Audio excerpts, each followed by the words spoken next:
दोस्तों 10 मार्च 2025 को भारत के रक्षा मंत्री राजनाथ सिंह ने एक ऐसा दस्तावेज जारी किया जिसने पूरी दुनिया को यह संदेश दे दिया कि भारत अब सिर्फ एक रीजनल पावर नहीं बल्कि एक ग्लोबल मिलिट्री सुपर पावर बनने की राह पर है। इस डॉक्यूमेंट का नाम है डिफेंस फोर्सेस विजन 2047 और यह भारत का वो महाप्लान है जो तय करेगा कि जब 2047 में हम आज़ादी की 100वीं सालगिरह मनाएंगे उस वक्त हमारी आर्मी, नेवी और एयरफोर्स दुनिया में कहाँ खड़ी होगी। ये document CDS general Anil Chauhan, naval chief admiral Dinesh K Tripathi और air chief marshal AP Singh की मौजूदगी में रिलीज़ हुआ। ये स्टोर्स आई यानी तीनों सेनाओं ने मिलकर एक साथ बैठकर ये ब्लूप्रिंट तैयार किया है। और ये कोई रूटीन सरकारी कागज़ नहीं है, ये उस ऑपरेशन सिंदूर के बाद का सबक है जो मई 2025 में हुआ, जब भारत और पाकिस्तान के बीच 3 दिन का सैन्य टकराव हुआ और हमारी सेना ने दिखाया कि ब्रह्मोस मिसाइल दुश्मन की एयर डिफेंस को चकमा दे सकती है और S-400 हमारे आसमान की रक्षा कर सकता है। लेकिन उस टकराव ने गैप्स भी दिखाए और विजन 2047 उन्हीं गैप्स को भरने का रोड मैप है। अब ज़रा सोचिए, आज भारत दुनिया की चौथी सबसे बड़ी सैन्य शक्ति है। हमारे पास 14 लाख से ज़्यादा एक्टिव मिलिट्री पर्सनल हैं और 2026 का डिफेंस बजट है 861 लाख करोड़ यानी करीब 21 बिलियन डॉलर्स, जो पिछले साल से 9.5% ज़्यादा है। लेकिन इसमें से 62% पैसा सैलरी, पेंशन और मेंटेनेंस में चला जाता है। सिर्फ 26% यानी RS 80 लाख करोड़ नए हथियारों पर खर्च होता है। चाइना का डिफेंस बजट $225 बिलियन, हमसे 3 टाइम्स ज़्यादा। और चाइना ने वो थिएटराइजेशन यानी तीनों सेनाओं का एकीकरण 2016 में ही कर लिया था, जो भारत अभी विजन 2047 के तहत कर रहा है। तो क्या हम पीछे हैं? नहीं, बल्कि हम एक जाइंट की तरह जाग रहे हैं। इस विजन डॉक्यूमेंट के 5 मुख्य स्तंभ हैं। पहला है जॉइंटनेस यानी आर्मी, नेवी और एयरफोर्स का एक इंटीग्रेटेड थिएटराइज कमांड में एकीकरण, ताकि अगली बार कोई भी दुश्मन एक साथ तीनों की ताकत का सामना करे। दूसरा है मल्टी डोमेन वॉरफेयर। 2047 की लड़ाई सिर्फ ज़मीन, समुद्र और आसमान पर नहीं होगी, बल्कि साइबर स्पेस में, आउटर स्पेस में और इलेक्ट्रोमैग्नेटिक स्पेक्ट्रम में होगी। और भारत 2019 के मिशन शक्ति ASAT मिसाइल टेस्ट के बाद से स्पेस वॉरफेयर के लिए पहले ही तैयार होना शुरू हो चुका है। तीसरा स्तंभ है technology, AI powered surveillance systems, swarm drones, जो एक साथ सैकड़ों की संख्या में दुश्मन पर टूट पड़े। क्वांटम कम्युनिकेशन जिसे हैक करना नामुमकिन हो। यूक्रेन रशिया वॉर ने दिखाया कि एक $500 का ड्रोन $10 मिलियन के टैंक को तबाह कर सकता है और भारत यह सबक सीख चुका है। चौथा स्तंभ है आत्मनिर्भरता। 2014 तक भारत दुनिया का सबसे बड़ा हथियार इंपोर्टर था, लेकिन अब डिफेंस एक्सपोर्ट्स RS 186 करोड़ से बढ़कर RS 23,622 करोड़ हो गए हैं, यानी सिर्फ 10 साल में 34 गुना वृद्धि। और 2025-26 में मॉडर्नाइजेशन बजट का 75% यानी RS 11 लाख करोड़ सिर्फ डोमेस्टिक प्रोक्योरमेंट के लिए है, जबकि पॉजिटिव इंडिजनाइजेशन लिस्ट में 509 से ज़्यादा वो हथियार हैं जिनका इंपोर्ट अब पूरी तरह बंद है। और पांचवां स्तंभ है स्ट्रेटेजिक रीच। INS विक्रांत, जो भारत का पहला स्वदेशी एयरक्राफ्ट कैरियर है, वो 2022 में कमीशनड हुआ और विजन 2047 का लक्ष्य है कि 2047 तक भारत के पास कम से कम 3 एयरक्राफ्ट कैरियर्स हों, ताकि इंडियन ओशन से लेकर गल्फ ऑफ एडन और साउथ चाइना सी तक हमारी नेवी की परमानेंट प्रेजेंस हो। अब दोस्तों, वो बात जो ज़्यादातर चैनल नहीं बताते, और यही वो हिस्सा है जो इस पूरी कहानी को असली और ज़मीन से जोड़ता है। विजन 2047 एक शानदार डॉक्यूमेंट है, लेकिन इसके सामने चुनौतियाँ भी उतनी ही बड़ी हैं।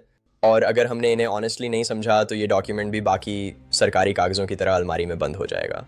पहली और सबसे बड़ी चुनौती है फंडिंग का सच। एक्सपर्ट्स बार बार कह रहे हैं कि भारत को GDP का कम से कम 3% डिफेंस पर खर्च करना चाहिए, लेकिन अभी हम 8.9% पर हैं। ये फ़र्क छोटा नहीं है। अगर आज भारत की GDP करीब $3.9 ट्रिलियन है, तो 1.9% और 3% का अंतर मतलब है हर साल 43 बिलियन एक्स्ट्रा, यानी RS 3.5 लाख करोड़ अतिरिक्त। ये पैसा कहाँ से आएगा? क्या सरकार टैक्सेस बढ़ाएगी? क्या बाकी मंत्रालयों का बजट काटा जाएगा? ये सवाल अभी तक अनआंसर्ड है। दूसरी चुनौती है हमारी प्रोक्योरमेंट की कछुआ रफ्तार, और इसे समझने के लिए बस एक एग्जाम्पल काफ़ी है। MMRCA डील यानी medium multi role combat aircraft deal 2001 में शुरू हुई। 2012 में रफाल को विनर डिक्लेयर किया गया और वो जेट्स 2021 में आए। पूरे 20 साल लगे एक फाइटर जेट डील को कंप्लीट होने में। इसी तरह AH-64E अपाचे हेलीकॉप्टर्स की डील 2010 में साइन हुई और डिलीवरी 2019 में शुरू हुई। लाइट कम्बैट हेलीकॉप्टर प्रचान को ऑपरेशनल होने में दशकों लगे। अगर विजन 2047 को इसी रफ्तार से इम्प्लीमेंट किया गया तो 2047 तक बहुत कुछ अधूरा रहेगा। तीसरी चुनौती है पेंशन का विशाल बोझ, जिसके बारे में कोई बात नहीं करना चाहता। हर साल RS 1.68 लाख करोड़ सिर्फ एक्स सर्विसमैन की पेंशन में जाते हैं। ये पूरे डिफेंस बजट का 34% है। मतलब हर 4 रुपये में से 1 रुपया उन सोल्जर्स को जा रहा है जो रिटायर हो चुके हैं। अग्निपात स्कीम इसी प्रॉब्लम को सॉल्व करने की कोशिश थी। 4 साल की शॉर्ट टर्म सर्विस, कम पेंशन लायबिलिटी। लेकिन इस स्कीम पर देश भर में प्रोटेस्ट हुए, ऑपोजिशन ने इसे रोल बैक करने की मांग की और अभी तक इसका भविष्य पूरी तरह क्लियर नहीं है। चौथी चुनौती है पॉलिटिकल कंटिन्यूटी। विजन 2047 एक 22 साल का रोड मैप है। इस दौरान कई इलेक्शंस होंगे, कई सरकारें आएंगी और जाएंगी। क्या हर सरकार इस विजन को उसी डेडिकेशन से आगे बढ़ाएगी? ये सवाल बहुत ज़रूरी है क्योंकि India's biggest defence weakness historically रही है इनकन्सिस्टेंसी। लेकिन अब और यहीं से असली उम्मीद शुरू होती है। कुछ चीज़ें बदल रही हैं जो पहले कभी नहीं बदली थीं। CDS यानी चीफ ऑफ डिफेंस स्टाफ का पोस्ट 2019 में बना। इसका मतलब है अब एक सिंगल मिलिट्री अथॉरिटी है जो तीनों सर्विसेज को कोऑर्डिनेट करती है और किसी भी गवर्नमेंट के बदलने पर भी ये इंस्टीट्यूशन बना रहेगा। DRDO का बजट 2025-26 में आर्स सोशियो 8 करोड़ है और पिछले 5 सालों में DRDO ने कमाल किया है। Pralay ballistic missile, MRSAM air defence system, ये सब मेड इन इंडिया हैं। Astra beyond visual range air to air missile, iDEX scheme के तहत 1000 से ज़्यादा डिफेंस स्टार्टअप्स काम कर रहे हैं जो AI ड्रोन्स पर फोकस कर रहे हैं। ये वो इकोसिस्टम है जो 10 साल पहले एग्जिस्ट नहीं करता था। अब ज़रा फ्यूचर की तस्वीर देखिए। 2026 में तेजस MK2 का रोल आउट होगा जो रफाल के बराबर परफॉर्मेंस देगा लेकिन मेड इन इंडिया होगा। 2028 तक IAF को 3 तेजस MK1A जेट्स मिलने शुरू हो जाएंगे। 2035 तक AMCF फ्लाई करेगा। ये भारत का पहला स्टेल्थ फाइटर होगा जो F-35 और J-20 की कैटेगरी में होगा। इंडियन नेवी का INS अरिगाट दूसरी न्यूक्लियर सबमरीन ऑलरेडी ऑपरेशनल है और तीसरी और चौथी न्यूक्लियर सबमरीन पाइपलाइन में है। हाइपरसोनिक मिसाइल प्रोग्राम जिसे DRDO डेवलप कर रहा है वो 2027 और अर्ली हाइट्स तक टेस्ट होने की उम्मीद है। ये वो वेपन है जिसे कोई भी existing air defence system intercept नहीं कर सकता। स्पेस में भारत का defence space agency anti satellite capabilities पर काम कर रहे हैं। साइबर वॉरफेयर के लिए डिफेंस साइबर एजेंसी 2019 में बनी और अब ये 1000 से ज़्यादा साइबर वॉरियर्स को ट्रेन कर रही है। राजनाथ सिंह का टारगेट है कि 2028-29 तक RS 50,000 करोड़ का डिफेंस एक्सपोर्ट हो। जापान, जर्मनी, साउथ कोरिया पास से पूरी दुनिया में एक न्यू आर्म्स रेस शुरू हो चुकी है। जो पीछे रहा वो कमज़ोर रहेगा। भारत के लिए ये सिर्फ एक चॉइस नहीं है, ये एक एग्जिस्टेंशियल नेसेसिटी है। हमारे उत्तर में चाइना है जिसने LAC पर 2020 में घुसपैठ की। पश्चिम में पाकिस्तान है जो न्यूक्लियर ब्लैकमेल की भाषा बोलता है। हिंद महासागर में चाइना की स्ट्रिंग ऑफ पर्ल्स स्ट्रैटेजी है, ग्वादार, श्रीलंका और म्यांमार में बेसिस। इन सब के बीच भारत को एक ऐसी सेना चाहिए जो सिर्फ डिफेंड ना करे बल्कि डिटर करे। दोस्तों, 2043 में जब भारत आज़ादी की 100वीं सालगिरह मनाएगा तब नज़ारा अलग होगा।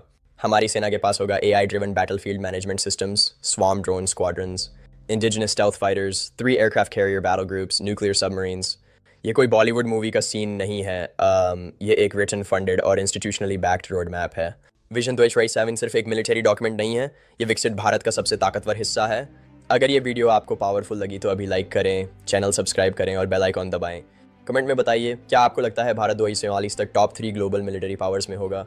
और अगला वीडियो होगा तेजस MK2 वर्सेस रशिया का Su-57। भारत को कौन सा फाइटर जेट चाहिए, तो चैनल पर बने रहिए। जय हिंद।